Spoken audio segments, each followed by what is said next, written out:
Here are 5 advantages of having the high ground, presented by Fortnite Master. Okay, he has high ground. Guess what I do? 4 months, Guess what I do, Jay? Many more to come.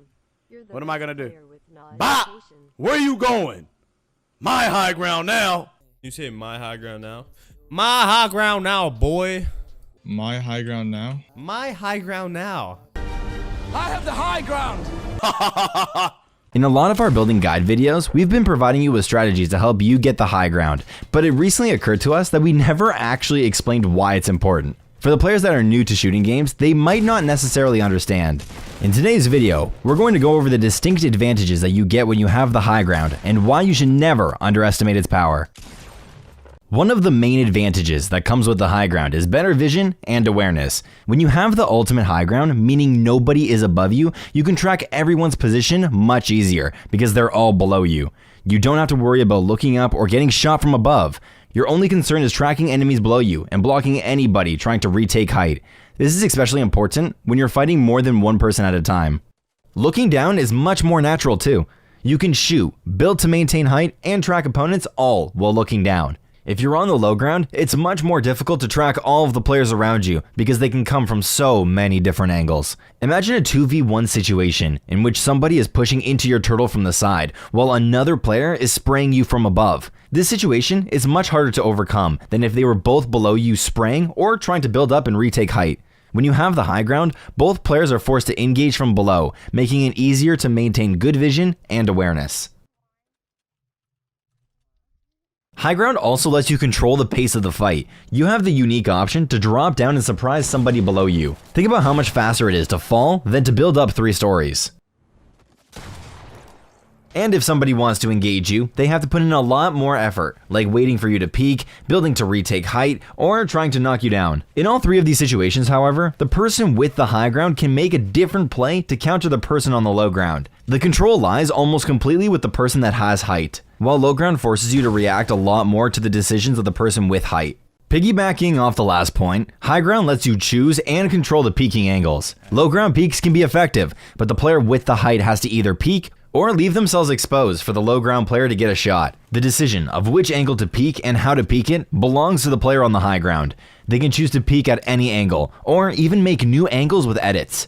And the low ground player is just forced to react.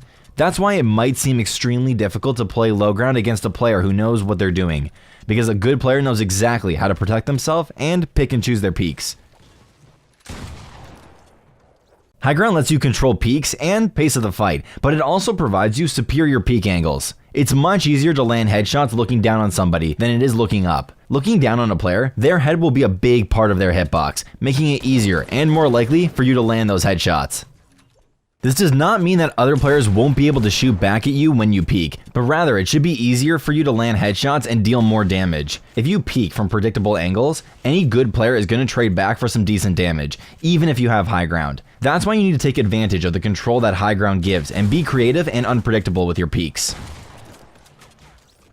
High ground does not automatically win you every fight. It just gives you more control and some advantages to work with. Neither does it prevent you from taking fall damage or getting your builds knocked down. These are both things you must consider when building up. It isn't wise to build up more than 3 levels higher than your opponents because they can easily knock you down and cause you to take fall damage.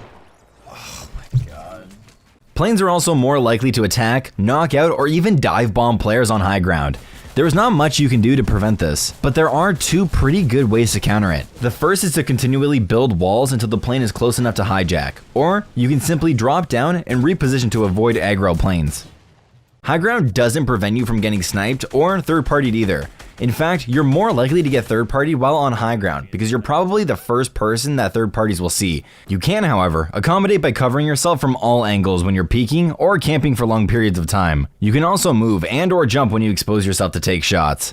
And finally, having the high ground is far from absolute. It seems like there are always new, tricky ways that players are learning to retake height, whether it's blocking you with a pyramid then building up, or pulling some unique edits and maneuvers to confuse you. Good players will easily retake height if you are not aware and ready to react. Thank you guys once again for watching this video. If you have any questions, concerns, or suggestions, feel free to leave them in the comment section below. If you haven't done so already, don't forget to hit the subscribe button and the bell to be alerted whenever we release a new video. If you love our content, feel free to share it with your friends, family, distant relatives, your dog, or any other loved ones. From all of us at Fortnite Master, my name is The Saved One, and we're out. Peace.